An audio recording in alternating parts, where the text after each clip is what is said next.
No se entiende cómo los ipialeños no reaccionan frente a la vergüenza pública en que se ha convertido buena parte de la ciudad, especialmente la calle 14 y los alrededores de la que algún día fuera llamada la Galería Central.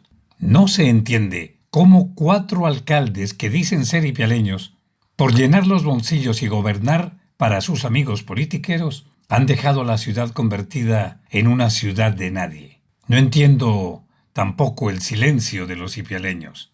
La Galería Central tiene una historia de muerte, de atropellos y de corrupción ante los burocráticos recodos por donde camina la justicia colombiana. Los usuarios maltratados, sus familias desconocidas, sus pequeños hijos acompañando a sus padres, a sus madres, en las labores de la galería, sin un jardín infantil, sin atención, sin nada. Algunos jueces, al tratar el caso de la Galería Central, han encontrado configurada la violación de los derechos colectivos a la moralidad administrativa, al goce del espacio público y la utilización y defensa de los bienes de uso público. En la defensa del patrimonio público, de la seguridad, de la salubridad pública, además del goce de un ambiente sano, han responsabilizado y han hecho culpables de todo esto al municipio de Ipiales, es decir, a quienes representan el municipio de Ipiales, a los alcaldes, al consejo municipal y a unos concejales convertidos prácticamente en enemigos de los ipialeños. Los alcaldes y los concejales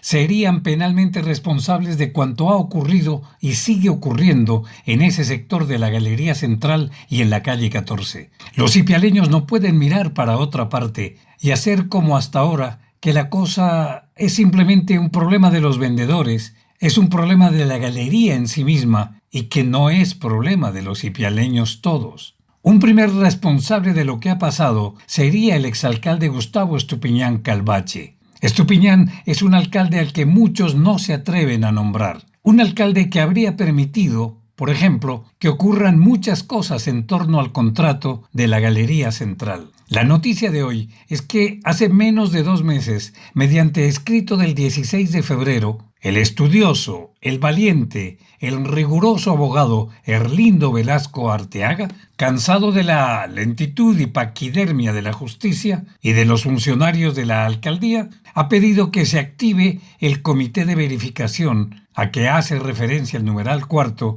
de la sentencia del 5 de agosto del 2020. Contratistas de la obra en la alcaldía de Estupiñán han tratado de explicar lo que pasó con los millonarios anticipos recibidos por su socio, el difunto arquitecto Unigarro. No hay un solo pronunciamiento del Consejo de Ipiales que yo conozca. Según me han dicho, en ese periodo, los concejales se pasaron peleando por ser parte de la junta directiva. Y como siempre, peleándose por repartirse la marrana burocrática, digamos, para empezar. Ya todos los ipialeños hoy comparan a Ricardo Romero Sánchez con Luis Fernando Villota y en materia de gestión y sobre ese proyecto de la Galería Central, dicen que no hay ninguna diferencia entre los dos. Dicen que resultan igualitos.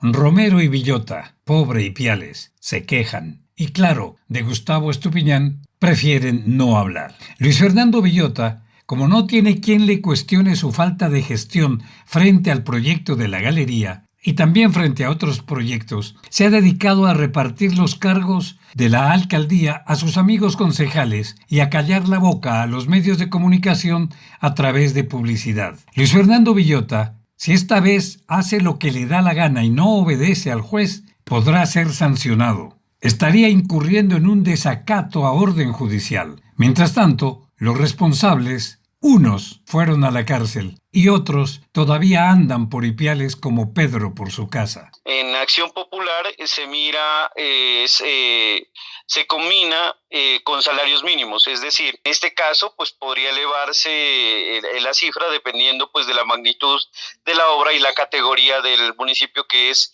de cuarta categoría.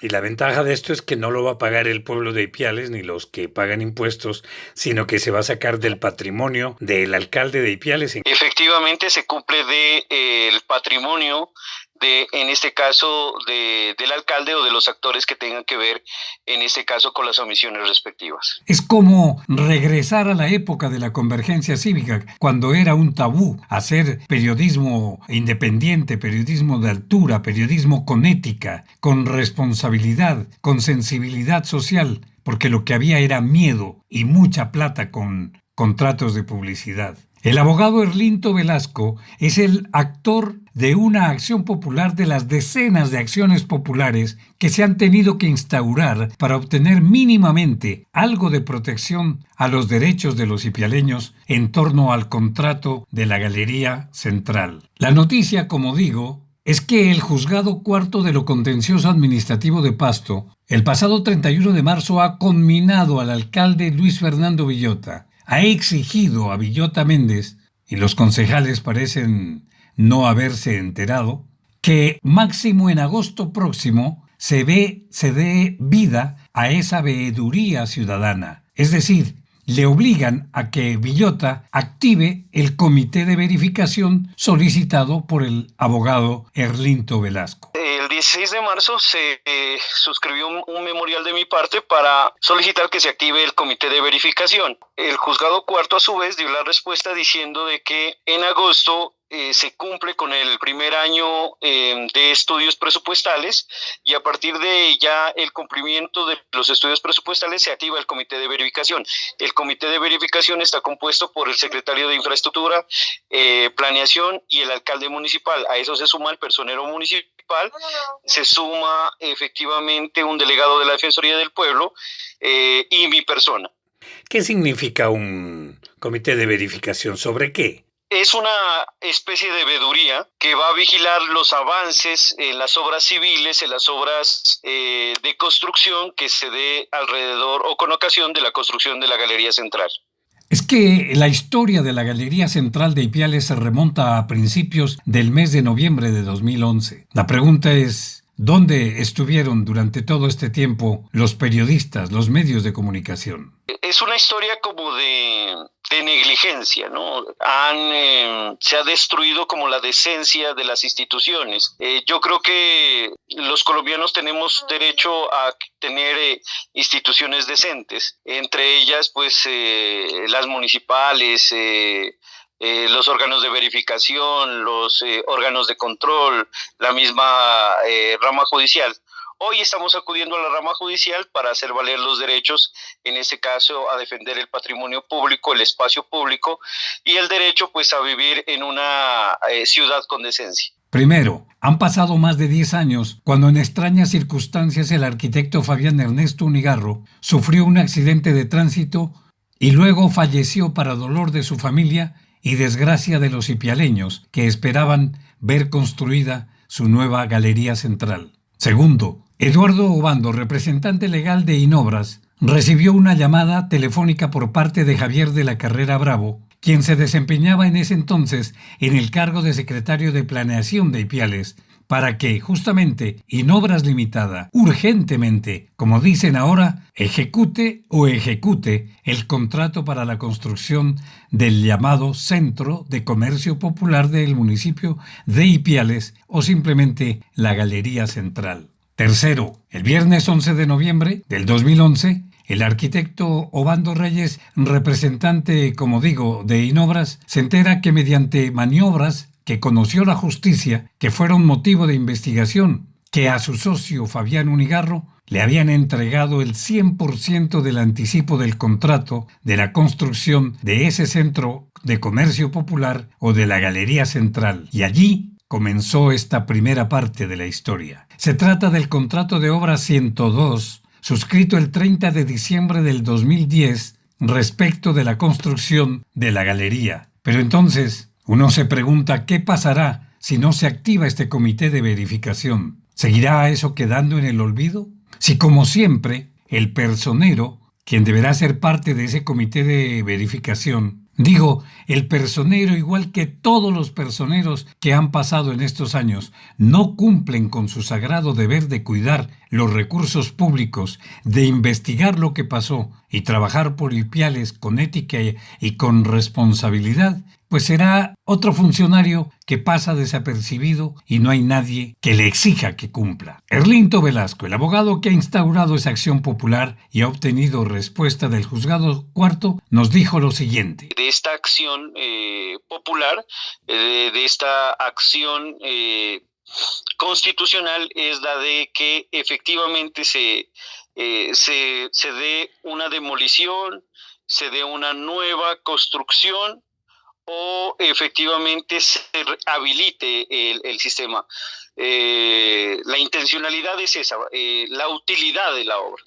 Yo siempre me he caracterizado por que no existan elefantes blancos, sino que las obras sean útiles para el municipio de Ipiales y los habitantes de la provincia de Obando.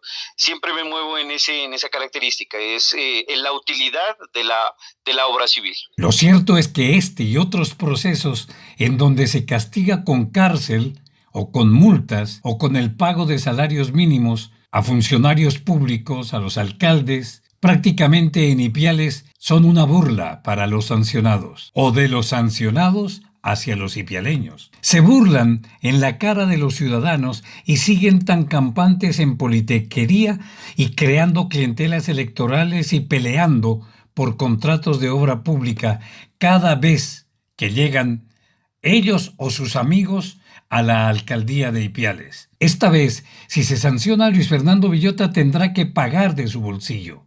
Claro, digo, si es que no cumple. Esta vez no pagarán los ipialeños con sus impuestos. Villota tendrá que pagar con su patrimonio si no hace lo que le ha ordenado el juez y no lo hace en el tiempo que le ha dado esa decisión. Tiene que definir presupuestos, hacer saber a la comunidad de las investigaciones y activar ese comité de verificación. En nuestra próxima historia haré referencia a los primeros vinculados al proceso. ¿Quiénes fueron a pagar cárcel? ¿Por qué 2 funcionarios tuvieron que ir a la cárcel y sus jefes inmediatos quedaron como si nada hubieran hecho? Hablaré de cuáles fueron las maniobras para la entrega de esos anticipos, la cantidad y sobre todo por qué una entidad bancaria se había pasado por alto las normas para la entrega de dineros públicos. Les habló Héctor Díaz Revelo.